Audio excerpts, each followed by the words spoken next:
Début juillet 1943, les Allemands annoncent à Laure Moulin que son frère est mort à Metz ou en gare de Francfort lors de son transfert à Berlin.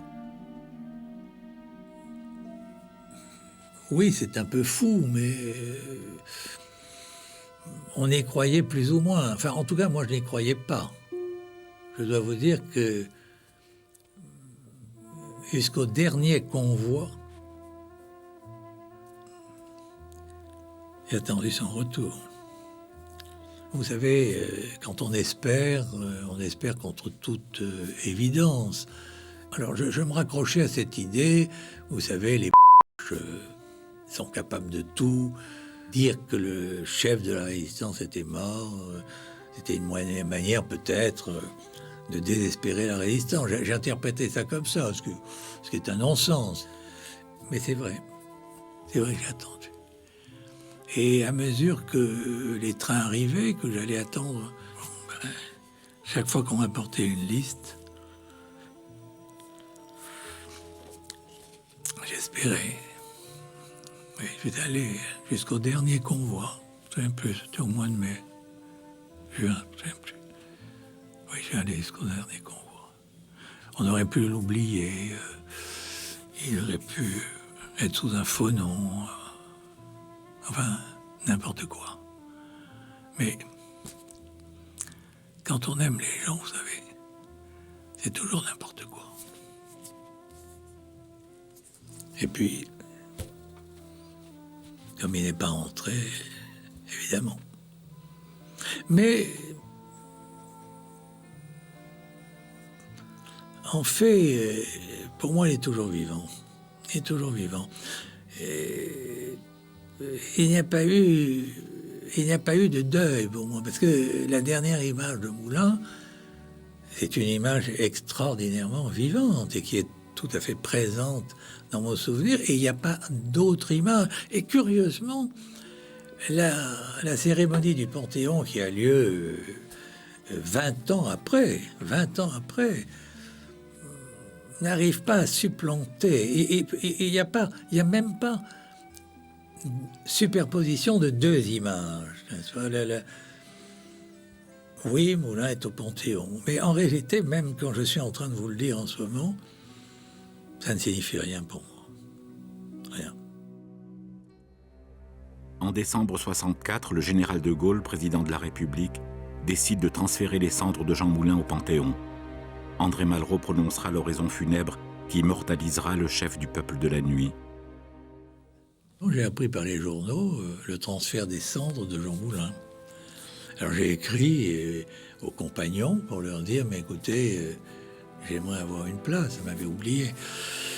Et donc j'ai écrit pour demander Yette parce que affectivement, je voulais lui rendre un hommage. Enfin, j'ai veillé la nuit, le catafalque, on veillait pendant 1 heure. Et l'heure qu'on nous avait donnée, c'était évidemment, bon, comme nous étions des rien du tout, on nous avait donné la plus mauvaise heure, de 2 heures du matin à 3 heures du matin. C'était la glace. C'était une année où le mois de décembre c'était polaire. Et c'était tout à fait extraordinaire, parce qu'il n'y avait plus personne. Il n'y avait plus un bruit. C'était vraiment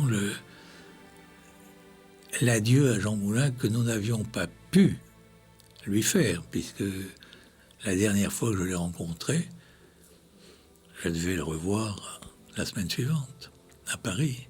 Le jour où, au fort Montluc à Lyon, après l'avoir fait torturer, l'agent de la Gestapo lui tend de quoi écrire puisqu'il ne peut plus parler, Jean Moulin dessine la caricature de son bourreau.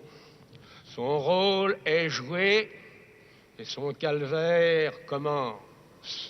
Il atteint les limites de la souffrance humaine sans jamais trahir un seul secret, lui qui les savait tous. Comprenons bien que pendant les quelques jours où il pourrait encore parler ou écrire, le destin de la résistance est suspendu au courage de cet homme. Entre ici, Jean Moulin, avec ton terrible cortège. avec ceux qui sont morts dans les caves sans avoir parlé comme toi, et même ce qui est peut-être plus atroce, en ayant parlé. Entre avec le peuple né de l'ombre et disparu avec elle, nos frères dans l'ordre de la nuit. Cette extraordinaire oraison funèbre, intemporelle, intemporelle dans la voix, dans le récitatif, dans l'écriture, chaotique, qui fait un ensemble à la fois sublime et détestable selon celui qui l'écoute. Jean Moulin, personne ne savait qui c'était, personne ne connaissait. La résistance des chefs avait effacé Jean Moulin. Le document le plus intéressant de ce point de vue-là, c'est l'annuaire de la résistance. C'est très intéressant parce qu'il n'y a pas une seule fois le nom de... même pas le nom de Max, est totalement absent de cet ouvrage. Totalement. Ce qu'il faut voir, c'est que s'est-il passé à la Libération?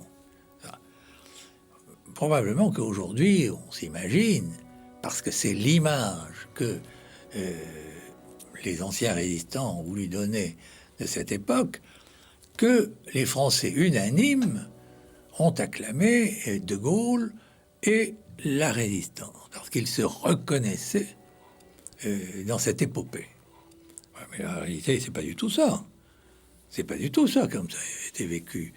Cette immense masse de Français qui a attendu la victoire sans prendre aucun risque, le jour de la libération, bien entendu, elle était du côté des résistants, mais évidemment, ils savaient bien qu'il fallait être de ce côté-là, puisque c'était les vainqueurs. S'il n'y avait pas eu une poignée de Français qui soient capables de se battre contre les Allemands pendant toute l'occupation jusqu'à la libération, la France se serait désintégrée dans la honte. Alors, la résistance et la France libre, ça n'a vraiment pas été grand-chose par rapport aux 40 millions de Français. Mais enfin, il y a une poignée de Français qui ont au moins sauvé l'honneur, qui ont permis à tous les Français de défiler sur les Champs-Élysées en criant « Vive de Gaulle ». À la Libération, Léniel Cordier, qui avait continué son travail de secrétaire auprès du successeur de Jean Moulin après sa disparition, retourne dans son village.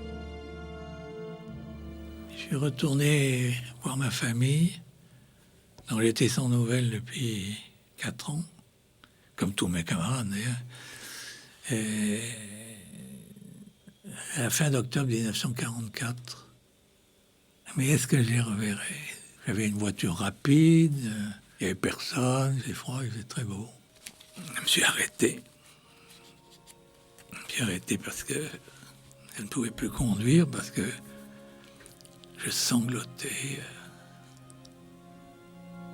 C'est drôle. C'était la victoire et je sanglotais comme le jour de la défaite.